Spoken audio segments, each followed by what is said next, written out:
Shalom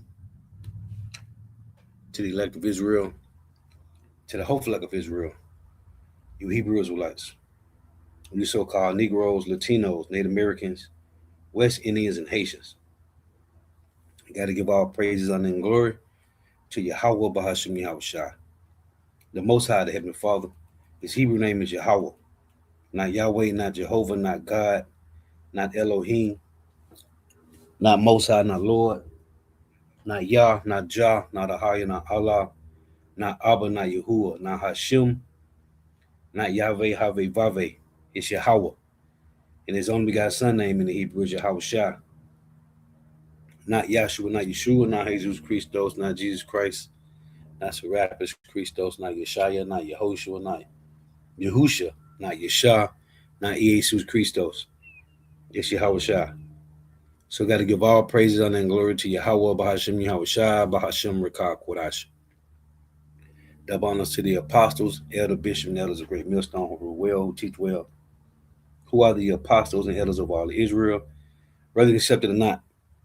And a sincere salutation to all that can believe in this truth and pushing this truth throughout the four winds of the earth, the entire world, shed light to the whole elect. Shalom to the Akwath will listen learning. You feel sisters will listen learning. I'm Isaiah from GMS Orlando, Camp Prophet of Doom, coming at you with another lesson in truth, faith, faith, and edification. Another day of edification. Lord, will be edifying. And this is copyright disclaimer under Section 107 of the Copyright Act 1976. Allowance is made for fair use for purposes such as criticism, comment, news reporting, teaching, scholarship, and research. Fair use is a use permitted by copyright statute that might otherwise be infringing. Non-profit, educational, or personal use tips to balance in favor of fair use. This is for educational purposes only. I do not own the copyright to these videos. This is for educational purposes only. Lord wouldn't be edifying. So let's drop that.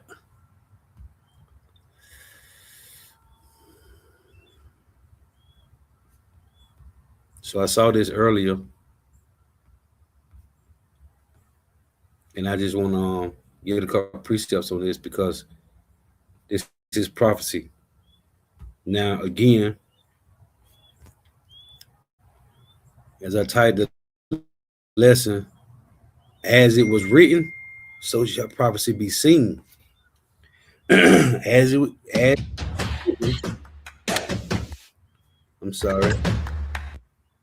was written, so shall prophecy be seen. This is prophecy right here. Lord witness be edifying. Turn this volume down.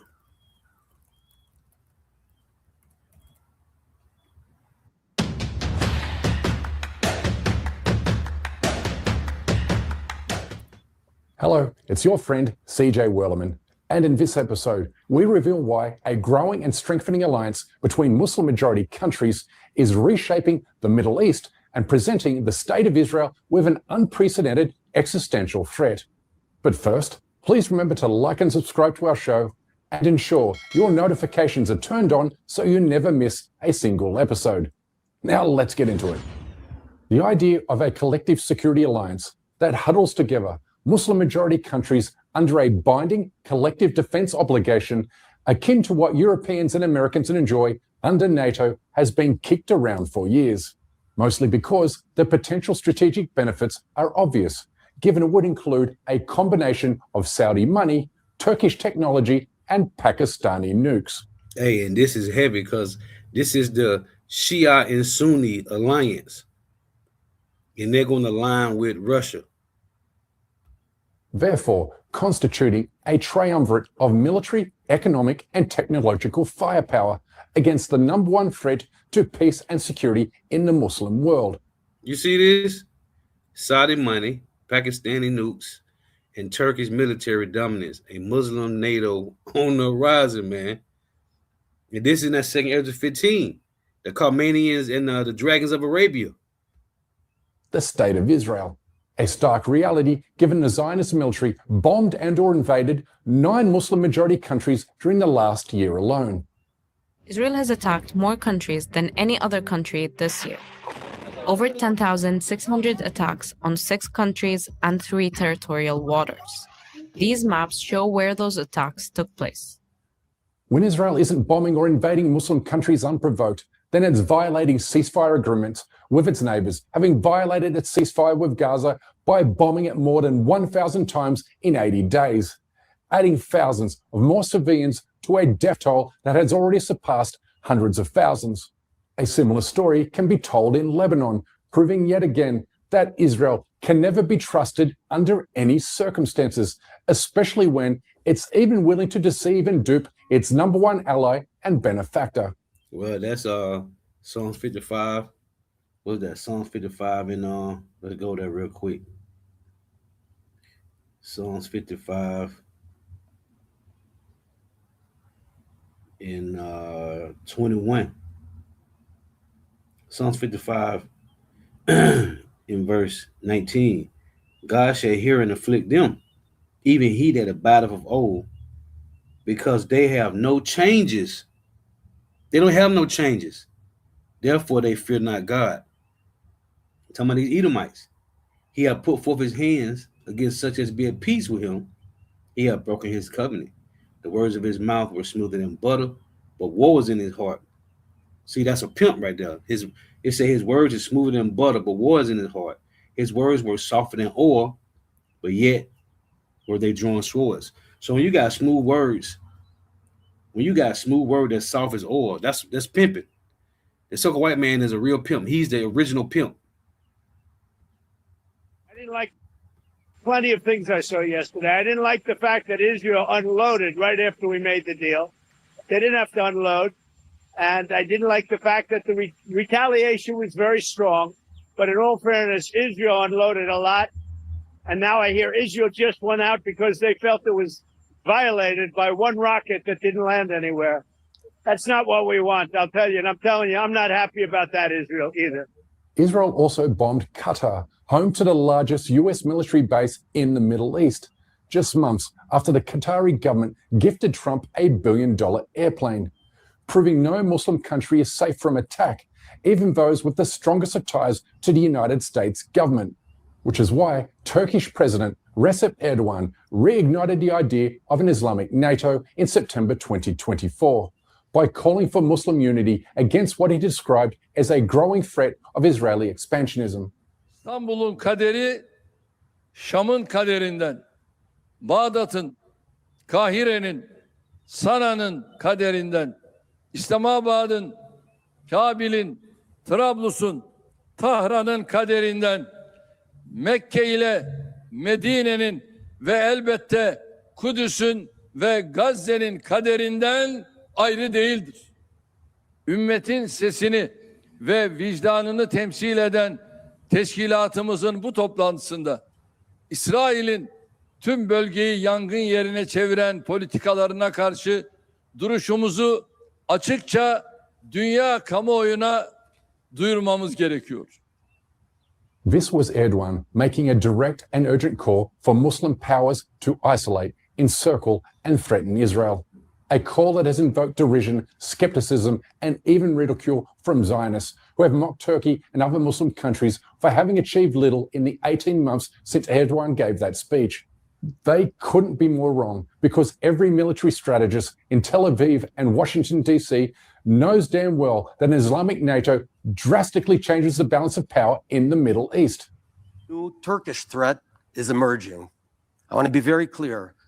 Turkey and Qatar have gained influence in Syria, are seeking influence elsewhere and everywhere throughout the region.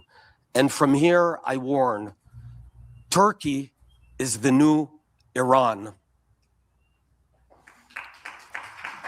Erdogan is sophisticated, dangerous, and he seeks to encircle Israel. We can't close our eyes again. Israelis know this because they have spent decades sowing division, chaos, and violence in the region to ensure Arab countries and the rest of the Muslim world never unite against it. But for Israel, these good old days came to a crashing end on September 17 last year, when Saudi Arabia and Pakistan signed the Strategic Mutual Defense Agreement, which declares that any aggression against either nation will be considered an act of aggression against both, meaning Saudi Arabia becomes the first Muslim country to enjoy security under Pakistan's nuclear umbrella.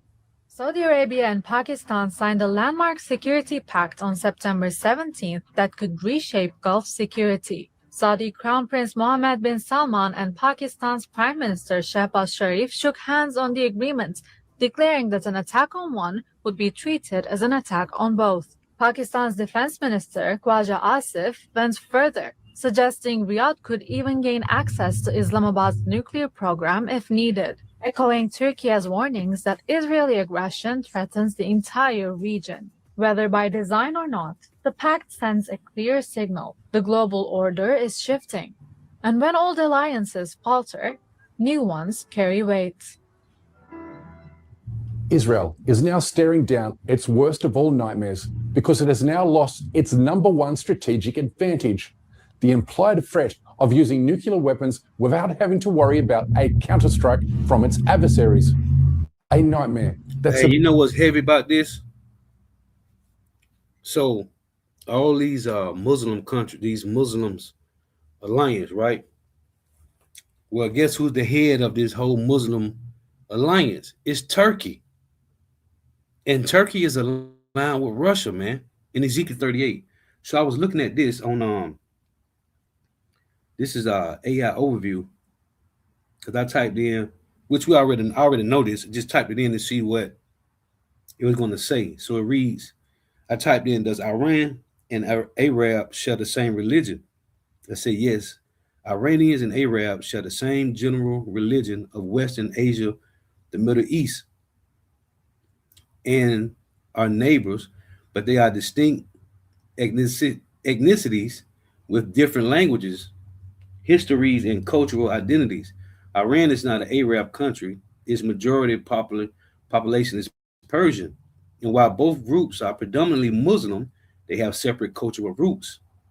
Key distinctions and shared characteristics include geographic. Iran is located in the Middle East, bordered by Arab nations to the west and south, such as Iraq, and the countries across the Persian Gulf. And this is why Joel 2:20 is so important, man. With his face towards the East Sea with the Persian Gulf and his inner part towards the utmost sea, which is Red Sea.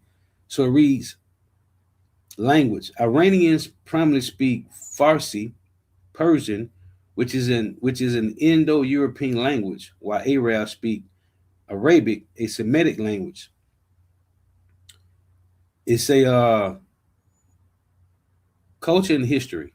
Iranian history is rooted in the ancient Persian Empire, Persian identity, while Arab culture is rooted in the Arabian Peninsula. Iran is known for cultural celebrations like Nowruz, which are not traditional Arab. Religion. While both are largely Muslim, Iran is predominantly Shia Islam, whereas many Arab nations are primarily Sunni. Distinctions. Iranians are not considered part of Arab world as they are not Arabic speaking, and Iran is not a member of the Arab League. Although they are distinct, there is significant interaction with the Arab majority. So the point is, they all either Shia or Sunni Muslims. And Turkey is the alliance between all these Muslims, this whole Muslim religion movement. Turkey has the most power out of all these Muslim alliances. And Turkey is lined with Ezekiel 38. about to get considerably worse for the Zionist state now that Turkey has entered advanced talks to join Saudi Arabia and Pakistan in this mutual defense pact, a move that will create a new military bloc in the Middle East, linking three of the region's largest countries, each with their own unique capabilities and advantages. Oil-rich Saudi Arabia is the Arab world's only G20 economy. This is second Area 15, man. Pakistan is the Muslim world's only nuclear-armed state, and Turkey, which straddles both Asia and Europe, possesses the second largest army among NATO members. And added to this is the fact that both Pakistan and Turkey have become major weapons manufacturers and exporters, with Turkey supplying drones to Ukraine to use against Russia, while at the same time it rebuilds the Syrian army to help the new Syrian government resist and deter Israeli attacks and incursions. This newly emerged Islamic NATO is more than just words on paper. It has already expanded military interaction, training coordination, and defense industrial cooperation. More importantly, it provides each of these three countries the space to step out from underneath America's shadow by allowing each nation individually or collectively to take action against Israel without threats of US sanctions or restrictions. Now enter Turkey. Hey, now this is heavy, right? Because I was looking at the Carmenians, the second Urge 15. This is what AI Overview said. Key details about the Carmenians include biblical significance in 2nd Ezra 15, 30 through 32. They are described as part of an end times vision engaging in a violent, destructive battle. Turkey's inclusion changes the scale and depth of this arrangement. Ankara is no longer just a defense supplier. It is a systems architect. Its defense industry has proven expertise in avionics, sensors, electronic warfare, unmanned systems, and combat integration. Pakistan has already benefited from Turkish cooperation in drones and aerospace subsystems. Saudi Arabia brings capital, scale, and strategic reach. Together, this creates a closed-loop defense ecosystem. Pakistan provides a proven fighter platform and operational doctrine. Turkey contributes advanced subsystems, mission electronics, and future generation design input. Saudi Arabia provides funding, depth, and regional basing requirements. This is not about buying aircraft. It is about building shared capability pathways. The discussion. Pro-Zionist media outlets are desperate for you to believe that this fledgling Islamic NATO has little chance of success. And while these critics are right about the Muslim alliance lacking a unified command structure, a shared doctrine, and binding collective defense obligations among them, the bottom line is this. Turkey occupies a position that neither Israel nor the West can ignore, given no Zionist or American strategy in the Middle East can function without Turkish support. The Turkish-Saudi-Pakistani alliance has already reshaped the map in Syria by defeating US-backed SDF forces and Israeli-backed Druze militias. And Turkey is a major part of NATO, man. So, man, the Lord is cold in separating Obadiah 1 and 7. All the allies, let's read it. Because Turkey is a major part of NATO, man. So they create their own alliance, which is these Shia and Sunni Muslims. Forget about the American Edomite. We got another Edomite we can join. The better Edomite for destruction. That'll be Putin. Let's read this. Obadiah chapter 1. Man, now we see how it's all coming together, man. That Revelation 17 and 16, the 10 horns upon the beast shall hate the whore. We've seen all this play out through the confusion that America has brought to the rest of the world, man. Obadiah 1 and 7. All the men of thy confederacy have brought thee even to the border. The men that were at peace with thee have deceived thee and prevailed against thee. They that eat thy bread have laid a wound under thee. There is none understanding in him. And then you got the one in Daniel's, right?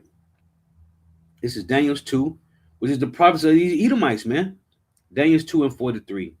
Whereas thou sawest iron mixed with miry clay, they shall mingle themselves with the seed of men. Who? The Edomites. But they shall not cleave one to another, even as iron is not mixed with miry clay. So this separation from Babylon the Great, man, which they still gonna wind up joining another Edomite, which is Russia. But this is the Lord showing you that separation. And this is heavy because, again, Turkey is a major part of NATO, man. If they separating, it's over.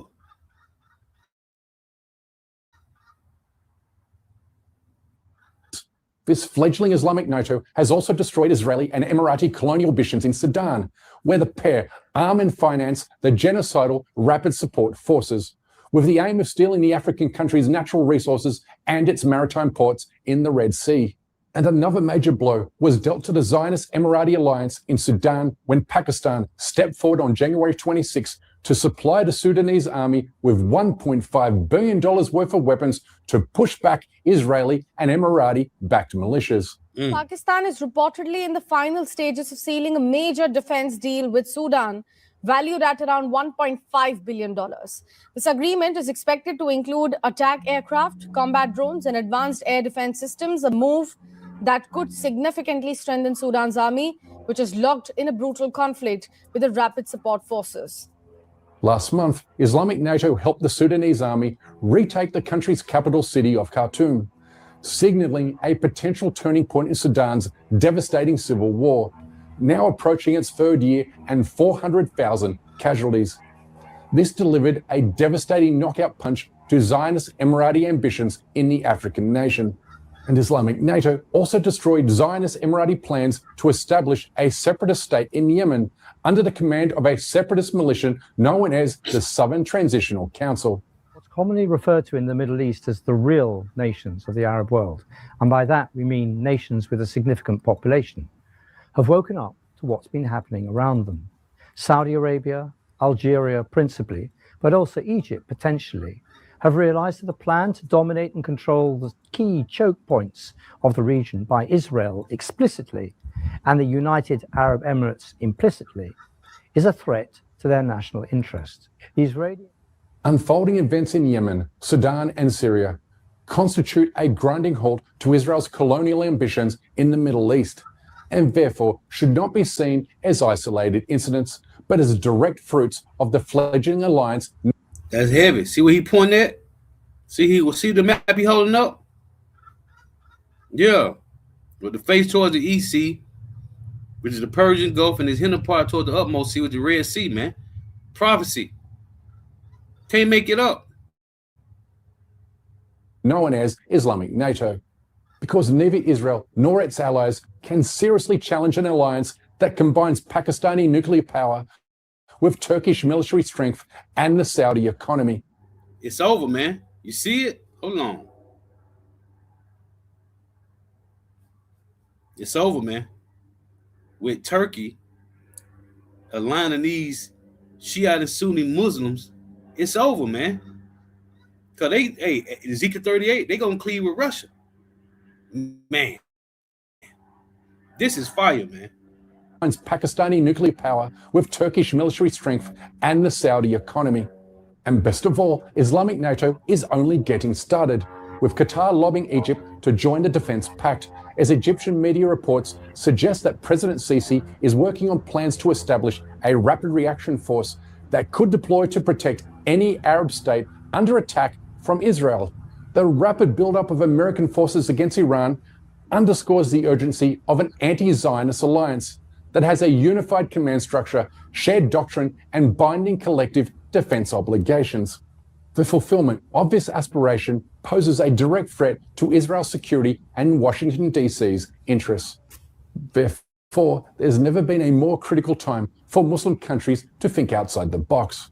So what if more Muslim countries join that and a new Islamic NATO is formed? Well, this will be a huge shift in geopolitics and regional power dynamics. Man. Saudi Arabia would provide money, Pakistan brings nuclear deterrence, Turkey contributes advanced drones, and countries like Iran, Egypt, and Indonesia add manpower, bases, and strategic geography. Together, they would control the world's most vital trade routes: the Suez Canal, Bosporus Strait, Strait of Hormuz, Bab el-Mandeb, and Strait of Malacca. Without these routes, global trade is almost impossible. And that's heavy. That's Suez Canal, right? Because we came through the Gulf of Suez right there. That's heavy, man. They showing that spirit. 65% of global oil reserves and 45% of natural gas would be in their control. And they would have more than 6 million active troops, nearly double. Even Egypt, we came through that Gulf of Suez. Man. Hey, man, the Lord is showing that division, man. The size of NATO's forces today. Look, I know it's not easy to maintain an optimistic outlook towards the world, having witnessed Israel go totally unpunished for committing genocide in Gaza, fueling genocide in Sudan, and bombing 9 countries in 12 months. But that's the point. Zionists want you to feel defeated, demoralized, and disillusioned, because that's exactly how they break down our will to resist. We must never give up, and I can promise you that neither this program nor my journalism will quit the fight while the Zionist occupation continues to survive. We never once dreamed of quitting when Israel pressured YouTube into demonetizing our channel 5 months ago. But to stay in this fight, there's just no escaping the fact that we depend on those who kindly support our program via membership at patreon.com/CJ Werleman, which is why we kindly ask that you please join them in becoming a member too. We can't produce, sustain, and grow the show without your... Hey, so man, this is fire, man. Man, I saw this, man. This is heavy. So I just want to read 2 Ezra 15 and 30. Because this is happening in real time. 2 Ezra 15 and 30, it reads, 2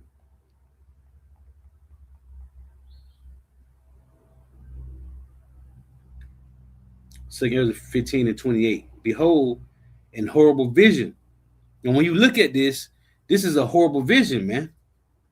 Behold, an horrible vision, and the appearance thereof from the east, where the nations of the dragons of Arabia shall come out with many chariots, and the multitude of them shall be carried as the wind upon earth. They say that all they which hear them may fear and tremble. Also the Carmenians, right, which is the Iranians, raging with wrath, shall go forth as a wild boars of the wood. And man, when we was in the silk with big brother Yashamoth, Nahaya Rikaya and me, and this Edomite had came to our big bro crib. He was installing like a heater or something. It was a heater, and we were talking about hunting, and he mentioned how he had shot a boar, and the big bro had did in his lesson too. He mentioned the Edomite was like, man, this is heavy, man. You can't make this shit up. The Edomite was saying how he had shot this boar, but the boar didn't die. And he was like, they fight with each other to toughen up their skin. So he was like, the other boars had surrounded the one boar that was wounded.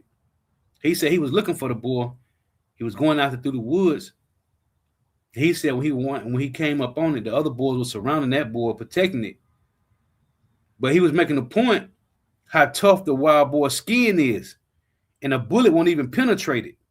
So it say here, also the Carmenians raging in wrath shall go forth as wild bulls of the wood, and with great power shall they come and join battle with them. They're going to join battle with the dragons of Arabia, and shall waste a portion of the land of the Syrians, the Edomites, and then shall the dragons have the upper hand, remembering their nature, and if they shall turn themselves, conspiring together in great power to persecute them, then these shall be troubled, bled, and keep silence through their power, and shall flee. And from the land of the Assyrians shall the enemy besiege them and consume some of them, and then their hosts shall be fear and dread and strife among the kings. So these dragons of Arabia and the Carmenians gonna come together to go against Esau. They say they're gonna kill some of them. It's gonna be a great battle, man. It's gonna be a great battle. And as I was looking at this on the Carmenians on AI overview on Google, it say biblical significance in 2 Ezra 15, 30 through 32. They are described as part of an end times vision engaging in a violent, destructive battle. This is heavy, man. So, yeah, I saw this and I just thought about that 2 Ezra 15. So, Lord was edifying. Oh, I want to read Ezekiel 38. Hey, because they don't come together and go against Esau, man. Hey, but Esau, hey, he's the best one with that sword, man. That's why I say he's going to take some of them, but then the dragon remembering their power, man. Ezekiel 38 and 1, and the word of Yahweh came to me saying, Son of man, set thy face against God, the land of Magog. But that's why the Lord got Gog in there, man. Because the scriptures, the prophecy is going to be still an Edomite movement, because it's going to be Russia that's going to destroy America and Israel with the alliances of the dragons of Arabia and the Carmenians, and in China, man.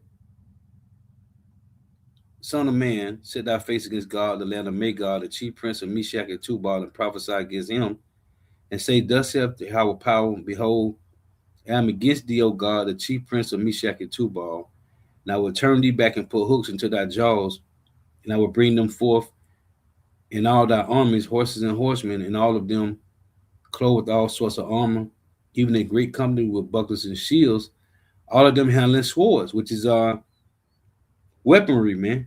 Intercontinental ballistic missiles. Persia, Ethiopia, Libya, with them, all of them with shield and helmet. Gomer, see, and they mentioned Ethiopia. So, hey, Africa gonna be in there too, man. Persia, Ethiopia, and Libya with them, all of them with shield and helmet. Gomer and all his bands, the house of Togarmah of the north quarters and all his bands, and many people with thee. Be thou prepared and prepare for thyself, and all thy company that are assembled unto thee, and be thou guard unto them. So here, when you go down right here, it's a where is it?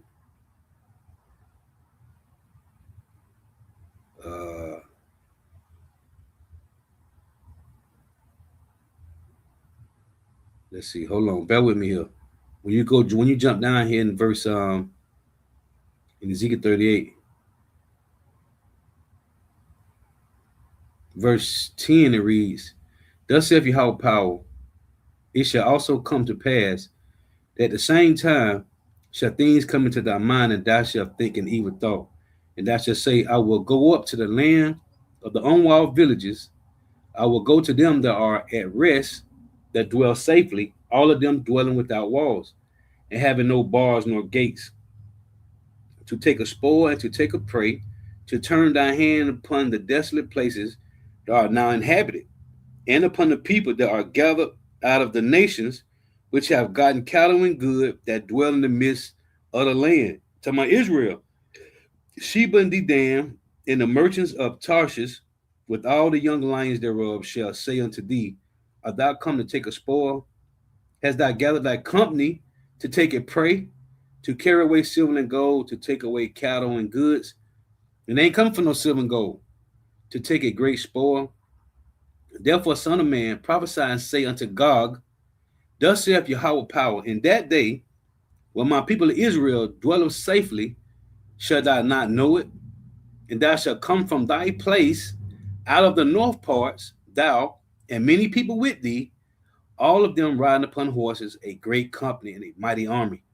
And thou shalt come against my people of Israel as a cloud to cover the land. It shall be in the latter days, and I will bring thee against my land.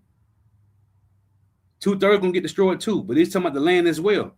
That the heathen, here's the point, it shall be in the latter days, and I will bring thee against my land, that the heathen may know me. What heathen? In the land of Israel, and also Jacob's heathens, when I shall be sanctified in thee, O God, before their eyes. See, thus saith Yahweh power, art thou he of whom I have spoken in old time by my servants, the prophets of Israel, which prophesied in those days, many years, that I will bring thee against them.